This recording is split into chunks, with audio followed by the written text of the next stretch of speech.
সকালের খাবার দাওয়া হয়ে গেছে।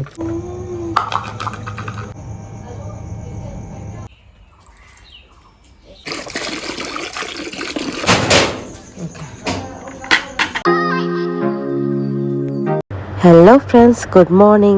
সকাল সকাল চলে এসেছি তোমাদের সামনে। তো দেখো আমাদের হাতে দেখতে পাচ্ছ ওষুধটা। এই ওষুধটা এখন আমি দানাতে দিয়ে আমাদের চঞ্চলাকে খাওয়াবো। এটাতে কিন্তু আমাদের চঞ্চলার শরীরটাও ভালো হবে আর বেশ দ্রুত হবে। এটা কিন্তু সকালে আর বিকালে দুটো করে দানার সাথে মিশিয়ে খাওয়াতে লাগবে। এমনিও খাওয়াতে পারি, কিন্তু আমাদের চঞ্চলা একদম ওষুধ খেতে চায় না। আর এই হাতে যে ওষুধটা দেখতে পাচ্ছ, এটা কিন্তু প্রত্যেক দিন সন্ধেবেলা খাওয়াতে হবে। অ্যাকচুয়ালি এমনি খাওয়াতে হবে, কিন্তু এমনি তো আমাদের চঞ্চলা কোনো ওষুধ খায় না, সেই জন্য খানিকটা অল্প একটু দানার সাথে মিশিয়ে খাওয়াবো। তো রাতে যদিও আমাদের দানা থাকে না, সেই জন্য একটু চোকর আর হিমুলের সাথে মিশিয়ে খাওয়াবো। আর প্যাকেটটা মানে খুলতেই চাইছিল না, ডাব্বাটা এতই শক্ত। আমি প্রথমে হাত দিয়ে চেষ্টা করলাম, তারপর চামচ দিয়ে চেষ্টা করলাম, খুলছিলই না। শেষমেশ তখন দিদিকে ডেকে নিয়ে আসলাম যে দিদি ওষুধ তো খাওয়াবো, কিন্তু একদমই খুলতে পারছি না। তো শেষমেশ দিদি এসে তারপরে চেষ্টা করলো, তারপর শেষমেশ কিন্তু দিদি মুটকাটা খুলে দিল। তো যাই হোক, এখন সন্ধ্যের টাইম, আমাদের চঞ্চলার বাচ্চাকেও বেঁধে দিয়েছি। এখন ওকে এটা খাওয়াবো, তাহলে কিন্তু সকালবেলা ও দুধটাও ভালো হবে। আর এর আগের দিন ভিডিওতে তো দেখেইছো, কালা কালা বোতলগুলো খাইয়েছি। আর প্রত্যেক দিন এটা 100 গ্রাম করে, আর আমাদের ঘিয়ের ডাব্বাটা 100 গ্রামের, তাই 100 গ্রাম করে খাওয়াবো। মাপটা বুঝছিলাম না, ওষুধের গায়ে কোনো 100 গ্রামের মোটকা ছিল না, সেই জন্য এই 100 গ্রাম ঘিয়ের মধ্যে ঢেলে খাওয়াবো। আর দেখলেই তো শরীরে লেখাই আছে, গরুদের জন্য বা অন্য কোনো জাতি, মানে যেমন মোষ, ওদের জন্য 100 গ্রাম করে প্রত্যেক দিন। আবার এটা কিন্তু ছাগলও খেতে পারবে, তাহলে হয়তো কম কম। তোমরা তো দেখলে নিচে লেখাই আছে, তাহলে ওদের জন্য হাফ।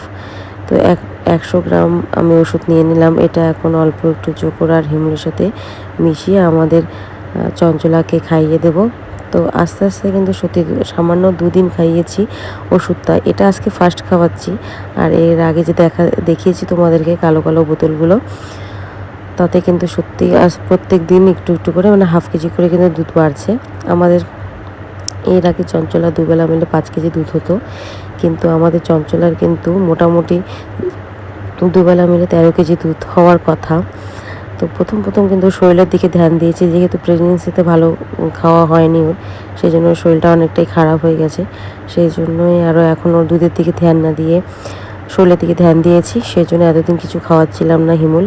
এই হিমুলটাও ফার্স্ট শুরু করলাম, আর এই ওষুধগুলোও শুরু করলাম। এই ওষুধ কিন্তু প্রায় ভালোই দাম পড়েছে। এই কয়েকটা ওষুধ নিয়ে আমাদের দাম পড়েছে 1500 টাকা। তো তোমরা আমাদের অবশ্যই জানাবে যে ওষুধটা কি সঠিক দাম পড়েছে কিনা। এর আগে যে কালা দুটো বোতল দেখিয়েছিলাম, সেটা আর এটা আর ট্যাবলেট দিয়েছে মোটামুটি কটা, 8 জোড়া, 10 জোড়ার মতন, 10টা দিয়েছে। তো তোমরা অবশ্যই আমাকে জানাবে যে দামটা ঠিক পড়েছে কিনা। তো ডাক্তারবাবু বলেছে ওষুধ আরও খাওয়াতে, মোটামুটি 10 দিনের জন্য। তো অল্প একটু দানা বলতে হিমুল আর একটু চোকর দিয়ে দিলাম।